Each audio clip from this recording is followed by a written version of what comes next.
Hello साथियों, कैसे हैं आप सभी? स्वस्थ होंगे और मस्त होंगे। तो आज फिर आ जाइए हमारे पाल क्लासेस B2R में, जुड़ जाइए जल्दी जल्दी। अभी तक जिसने ज्वाइन नहीं किया तो सबसे पहले वो हमारे चैनल को ज्वाइन करें और लाइक करें और शेयर करें अपने सभी दोस्तों को। तो आज हम बात करेंगे मानसिक योग्यता परीक्षण के चैप्टर नंबर 6 की बात करेंगे। और ये भाई सबसे ज्यादा वीडियो उनके लिए महत्वपूर्ण है जो कि जवाहर नवोदय विद्यालय में जिन्होंने एंट्रेंस एग्जाम में फॉर्म डाला है और हाँ वो इसकी तैयारी कर रहे हैं। तो जल्दी जल्दी अभी हमारे क्लास को ज्वाइन करें और लाइक करें। तो सबसे पहले तो आप अपना नाम कमेंट में करें जिससे कि हमें पता लग जाए कौन कौन स्टूडेंट यहाँ पर आ चुका है। तो चलिए आज हम बात करते हैं क्या है कि वृत्त और आकृति। ये हमारा वृत्त, आयत और त्रिभुज,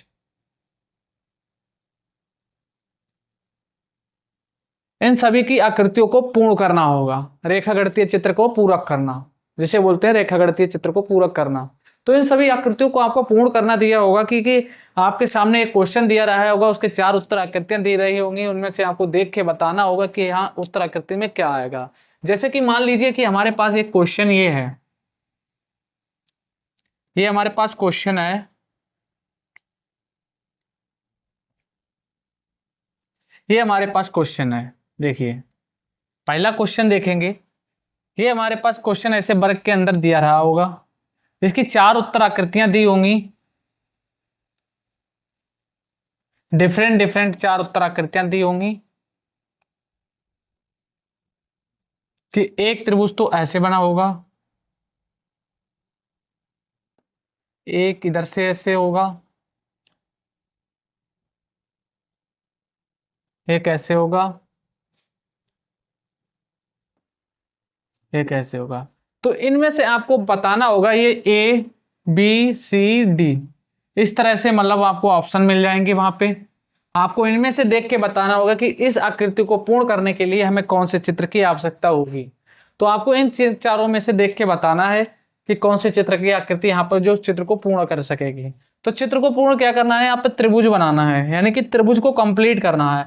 अगर इसे लाइन यहाँ पे ऐसे डॉट डॉट में लाइन आपको दिखा रहे हैं, इस तरह से आपको लाइन मिल जाए तो ये वाली लाइन अगर मिटा देंगे तो क्या होगा, त्रिभुज कंप्लीट बन जाएगा। देखिए एक बार इसको मिटा देते हैं, अगर यहाँ पे ये लाइन डॉट डॉट वाली हमने ऐसे कर दें तो ये हमारा त्रिभुज कंप्लीट हो जाएगा। लेकिन क्या है कि यहाँ पे ये आकृति जो भी बनी हुई है वो इस टाइप से बनी हुई है, इस टाइप से आकृति बनी हुई है, तो इसको हमें पूर्ण करना होगा। तो क्या करेंगे, सबसे पहले हम ए वाली आकृति को देखेंगे, स्टेप बाय स्टेप देखेंगे आंसर इसमें लगा के कि अगर हम इस आकृति को यहाँ पे रख रहे हैं, क्या है कि अगर हम इस आकृति को यहाँ पे ऐसे रख रहे हैं तो क्या है कि ये वाला जो भाग है इसको हम काला कर दे रहे हैं।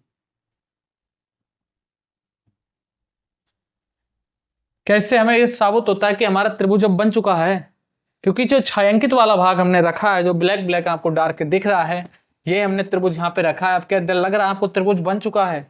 बिल्कुल राइट, क्योंकि ये त्रिभुज एक कंप्लीट हो चुका है। अगर हम इस वाली आकृति को रखेंगे यहाँ पे तो क्या,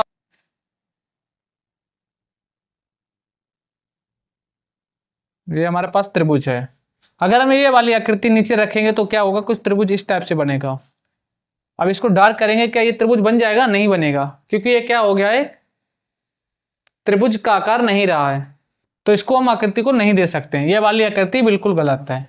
इस वाले को रखेंगे, क्या है, ये वाली लाइन इधर सही है, इधर ये बड़ी है, ये लेकिन छोटी है, ये भी नहीं हो सकता है। डी वाले को देखेंगे, अगर हम इसको यहाँ रखेंगे तो इसका एरो कैसे बनेगा, कुछ इस टाइप से बन जाएगा। क्या इस टाइप का हमारा त्रिभुज है? ऐसे नहीं रख सकते ना।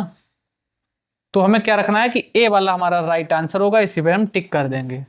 नेक्स्ट क्वेश्चन देखते हैं वृत्त वाला। अब ऐसे दो दो एक एक क्वेश्चन आपको कराएंगे, बाकी आपको डिस्क्रिप्शन में लिंक मिलेगी, आपसे वहां क्वेश्चन करना है। दूसरा क्वेश्चन क्या है कि आपका एक पास वृत्त है, ये हमारे पास वृत्त है, इसके 4 भाग हम करते हैं, ठीक है, और हमने एक भाग इसका गायब कर दिया है। ये क्वेश्चन इस तरह से मतलब दिया है। अब क्वेश्चन, इसके आंसर क्या मिलेंगे आपको,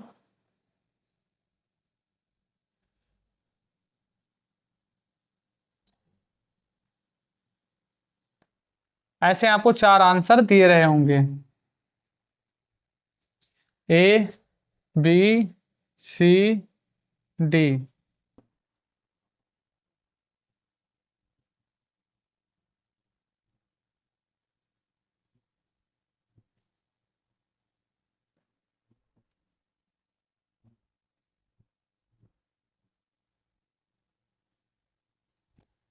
इनमें से आपको देख के बताना होगा कौन सी आकृति इसमें फिक्स होगी। क्या है कि आपने कई बार पिज्जा खाया होगा, पिज्जे के ऑप्शन में क्या होता है कि आपको एक पीस आपको निकाल के दे दिया जाता है, वही आकृति सेम यहाँ पे है।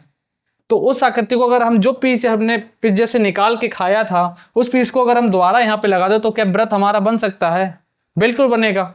देखिए इस वाली आकृति को हम यहाँ पे लगाते हैं, अगर हम यहाँ पे लगाएंगे तो ये वाली आकृति एकदम व्रत कंप्लीट बन जाएगा। डार्क वाला हमने जो निकाला था हिस्सा वो हमने यहाँ पे लगा दिया तो ये आकृति हमारी कंप्लीट हो गई, ये राइट आंसर है हमारा। इसी प्रकार से आपको बहुत सारे क्वेश्चन मिलेंगे, आपको उनको करना होगा। आकृति को हमें क्या करना है, वर्ग बनाना है कंप्लीट। तो इस आकृति में इनमें से देखेंगे कौन सी आकृति हमें इसमें रखेंगे कि वर्ग हमारा कंप्लीट से बन जाए, इस तरह से वर्ग हमारा कंप्लीट बन जाए। तो हमें देखना होगा, रखना होगा कौन सी पहली आकृति। अगर हम ये रखेंगे यहाँ पे तो ये आकृति सेम ऐसी हो जाएगी, तो यानी कि ये इस टाइप से बन जाएगी। क्या ये आकृति कंप्लीट बन गई? नहीं, बिल्कुल नहीं बनी। ये आकृति बिल्कुल कंप्लीट नहीं हो सकती, ये राइट आंसर नहीं है हमारा। बी वालों को देखते हैं, रखे यहाँ पे बी वाले की ऐसी कुछ लाइनिंग है, यही है मान लो बी वाला पोर्शन रखा हमने, तो ये हमारी आकृति कंप्लीट बन चुकी है, वर्ग एक तरह वर्ग बन चुका है। जैसे कि हम यहाँ पे एक लाइन एक हटा देंगे आपको, जिससे कि आपको लगे एक वर्ग की तरह इससे बन गया है। तो ये राइट आंसर हमारा होगा, सी नहीं हो सकता, डी भी नहीं हो सकता। इसी तरह हमें ये आकृति बनानी होती हैं। ठीक है, अगला क्वेश्चन देखेंगे।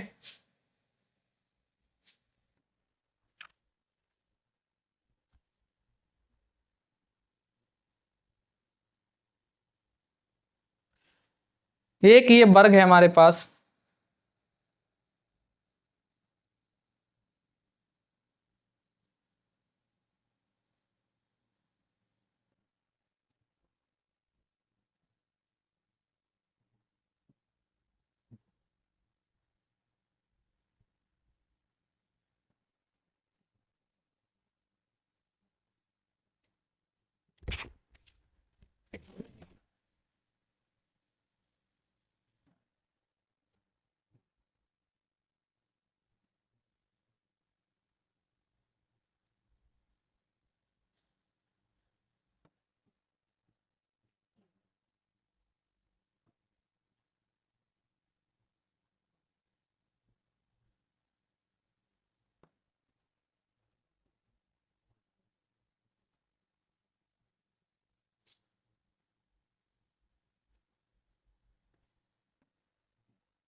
इन आकृतियों में से आपको देखना होगा कौन सी आकृति यहाँ पे फिक्स हो जाएगी जिससे कि ये एक वर्ग बन जाए।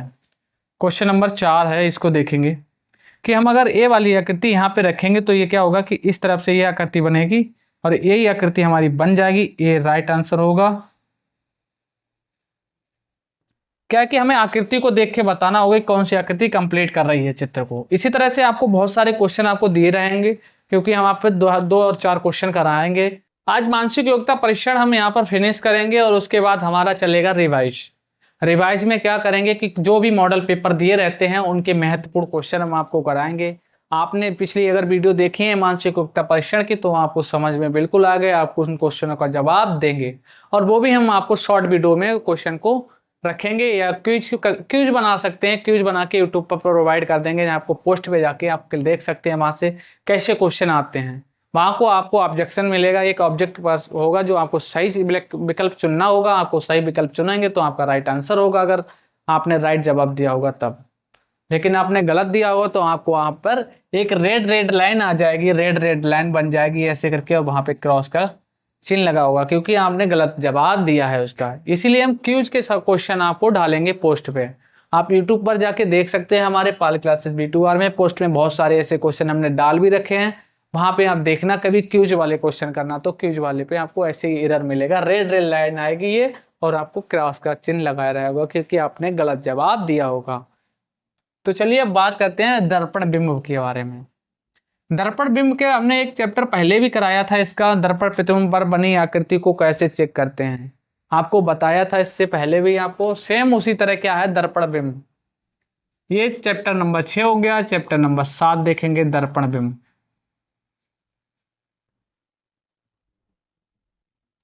दर्पण बिंब में क्या होता है?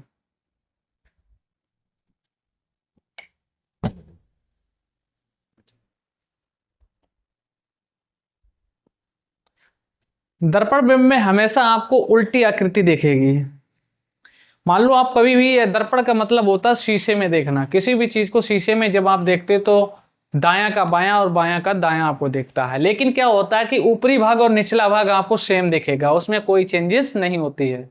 क्योंकि अगर मान लो एक पेन हमारे पास है, अभी इसकी कैप की ये जो भी पकड़ है, जब अभी ये इस साइड में अगर हम शीशे में देखेंगे तो क्या होगा, कुछ इस तरह से देखेगा, क्योंकि ये वाला भाग इधर हो जाएगा और ये इधर, ऊपर वाला भाग नीचे का भाग कभी चेंज नहीं होता है। चलिए, दर्पण के कुछ महत्वपूर्ण बिंदु होते हैं, जो 3 पॉइंट हैं। आपको क्या होगा, हमने बताया था अभी आपको कि दर्पण में हमेशा नंबर 1 होता है कि दर्पण में ऊपर वाला भाग, जो ऊपर वाला भाग है, मान लो एक ये हमारे पास ये ऊपर भाग है, ये नीचे वाला भाग, ऊपर वाला भाग और नीचे वाला भाग हमेशा कभी नहीं बदलता है, नहीं बदलता है। नंबर 2 बात करें अगर LHS RHS, नंबर 2 बात करें अगर दायां का भाग बायां में और बायां का भाग आपको दर्पण में दिखाई देगा। नंबर 3 बात करें, दर्पण में दिखाई देने वाले प्रतिबिंब मूल आकृति, चित्र या वस्तु के समरूप होते हैं। दर्पण में नंबर 3 होता है, दर्पण में दिखाई देने वाले मूल आकृति एक दूसरे के समरूप होते हैं। तो इन चीजों को समझना है और करेंगे आगे क्वेश्चन को। तो चलिए अब बात करते हैं क्वेश्चन की। मान लिया हमारे पास एक दर्पण है, ये यहाँ पे दर्पण है, अरे हमें यहाँ पे हमने एक आकृति दी है, उसका नाम दिया है ऐसे करके। अगर ये आकृति आपके पास है, अगर हम दर्पण में देखेंगे तो इस आकृति को कैसे देखेंगे, दर्पण में कुछ इस तरह आकृति दिखेगी ये, यानी ये वाला जो भाग है जो LHS वाला, ये इधर जाके पलट जाएगा। अगर हम इसको यहाँ पे रख दिया जाए तो ये कुछ यहाँ पे आ जाएगा, क्योंकि ये शीशे की साइड दिखेगा और ये ऐसे ही होगा बिल्कुल। इसी तरह से आपको दर्पण के क्वेश्चन मिलेंगे। क्या होता है, कुछ लेटर वाले जो होते हैं, लेटर वालों में कुछ चेंजेस आती है, तो उनको हम बताएंगे आपको, देखें क्या क्या चेंजेस होती है। अंग्रेजी के बड़े अक्षरों का दर्पण प्रतिबिंब हमेशा किन किन का बदलता है, तो उनके बारे में बात करेंगे। ये हमारे अंग्रेजी के कैपिटल वर्ड लेटर हैं जो आपको यहाँ पर बताएंगे, यहाँ दर्पण प्रतिबिंब में किन किन का बदलता है और किन किन का नहीं बदलता है। तो क्या होता है, जिन पर ये घेरा लगा हुआ है गोल गोल सा, ये लेटर कभी हमेशा दर्पण में आपको प्रतिबिंब में दिखाई नहीं देंगे चेंजेस। इनको आप ज्यों के त्यों देखेंगे, सेम वैसे ही दिखेगा। अगर आपको क्वेश्चन में आ जाए कि ए का दर्पण प्रतिबिंब बताइए, तो आपको क्वेश्चन में एक ए इस तरह से बना देंगे, कुछ ए तरह इस तरह से बना देंगे, कुछ ए इस तरह से बना देंगे, हो सकता है कुछ ए का ऐसे डिजाइन दे दें, ये दोनों कॉमन आपको दे दे, या बोल दे इनमें से कोई नहीं। तो आपको सिर्फ क्या करना है, जैसी आकृति है वैसी आकृति आपको टिक कर देना है, उस वाले OMR शीट में आपको ऐसे गोला कर देना है, क्योंकि हमारा जो OMR शीट आती है वो ऐसे आती है गोला करने के लिए, ब्लैक ब्लैक का गोला करना होता है। इस तरह से हमारा ऑब्जेक्टिव क्वेश्चन को आपको हल करना रहा होगा, ठीक है। इसी तरह से आपको ए हो गया, TUBWXYM4HI, ये लेटर कभी हमेशा कैपिटल लेटर में नहीं बदलते हैं शीशे में, लेकिन क्या होता है स्मॉल लेटर में ये बदल जाते हैं। ए अगर हमारा इस टाइप से है तो स्मॉल लेटर में देखेंगे तो ए हमारा कुछ इस टाइप से बन जाएगा इधर को। तो इसलिए हमारा क्या होता है, कुछ लेटर कैपिटल लेटर में तो अधिक बदलते नहीं है, लेकिन स्मॉल लेटर में कुछ ही लेटर ऐसे हैं जो बदलते नहीं, बाकी सब बदल जाते हैं। स्मॉल लेटर में क्या होता है, बी हो गया, डब्ल्यू हो गया, एक्स हो गया, और तुम्हारा ओ हो गया, आई,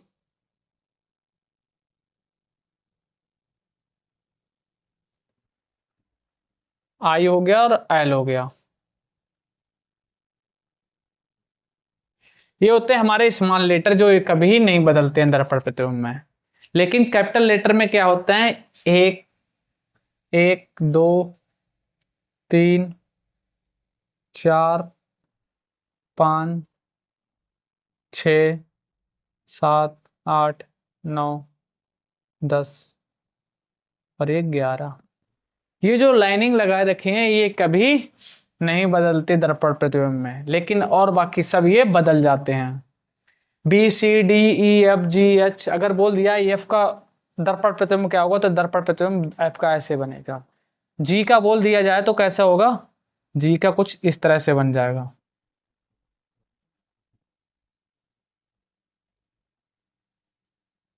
जी का ऐसे बनेगा कुछ। ई का बोल दिया जाए तो ई का कुछ ऐसे बन जाएगा दर्पण प्रतिबिंब। डी का बोल दिया जाए तो डी का कुछ ऐसे बन जाएगा कि दर्पण प्रतिबिंब में देखेंगे। सी का बोल दिया सी का ऐसे बनेगा। एल का बोल दिया तो एल ऐसे बन जाएगा। के का बोल दिया तो के ऐसे बन जाएगा। जे का बोल दिया तो जे ऐसे बन जाएगा। एस बोल दिया तो एस ऐसे बन जाएगा। आर का बोल दिया तो आर ऐसे बन जाएगा। जेड का बोल दिया जेड कुछ ऐसे बन जाएगा। यानी इस तरह से आपके कैपिटल लेटर को चेंजिंग हो जाती है। ये हो गए हमारे कैपिटल लेटर से रिलेटेड। अब बात करें अंकों की। स्मॉल लेटर क्या है, W B X O I L, ये लेटर नहीं बदलते, बाकी सब चेंजेस हो जाते हैं। अब बात करते हैं अंकों पर। अंकों की चेंजेस होती है तो क्या करते हैं, अंकों में कौन कौन से नंबर होते हैं जो चेंज हो जाते हैं दर्पण प्रतिबिंब में, बाकी किसी के चेंज नहीं होते हैं। और अंकों में कोई आप जैसे सोच रहे हो ज्यादा नहीं, अंकों में 0 से लेकर 9 तक डिजिट होती है हमारे, 0 से 9 तक। 1 2 3 4 5 6 7 8 9, ये हमारी डिजिट होती हैं अंकों में। अंकों में दर्पण बिंब कौन कौन से अंक हमारे चेंजेस हो जाते हैं दर्पण में देखने पर। क्या होता है कि सबसे पहले हम बात करते हैं 0 की।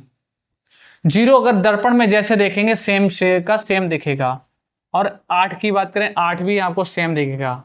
लेकिन 1 क्या होगा, आपको चेंजेस हो जाएगा। ये दो ऐसे अंक हैं हमारे जो कभी चेंजेस नहीं होते हैं। आप दर्पण में देखेंगे तो 8 ऐसे ही दिखेगा, वो 0 देखेंगे तो ऐसे ही दिखेगा। लेकिन क्या है, 1 को अगर आप देखेंगे तो 1 को कुछ ऐसे दर्पण में देखेंगे, आपको दर्पण में ऐसे दिखेगा। 2 ऐसे दिखेगा आपको, 3 ऐसे दिखेगा, 4 ऐसे दिखेगा, 5 ऐसे दिखेगा, 6 ऐसे दिखेगा, 7 कुछ ऐसे दिखेगा और 9 कुछ ऐसे दिखेगा। ये हमारे दर्पण में दिखेंगे आपको। इस तरह से आपको दर्पण में क्वेश्चन को ये दिखेंगे आपको। तो इस तरह होते हैं अंक वाले। अंक वाले क्या, 0 और 8 हो गया जी, हमारे अंक कभी नहीं बदलते हैं दर्पण में। चलिए क्वेश्चन की ओर चलते हैं।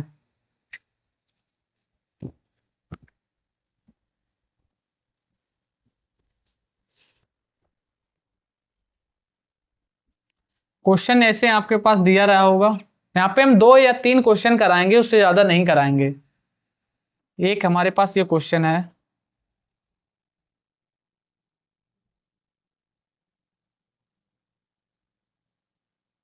इसको अगर दर्पण प्रतिबिंब में देखा जाए तो ये किस तरह से बनेगा। अगर हम इसको दर्पण प्रतिबिंब में देखेंगे तो कुछ इस तरह से बनेगा, बाकी तो आपको सेम दिखेगा। बस क्या है, ये जो चेंजिंग हुई है वो सिर्फ इसकी हुई है। जो ये वाला भाग है, ये छांकित वाला भाग, ये चेंजेस हुआ है और ये वाला भाग इधर पहुंच गया, तो ये हमारा दर्पण प्रतिबिंब में इस तरह से दिखेगा। ठीक है, अब अगला क्वेश्चन देखते हैं।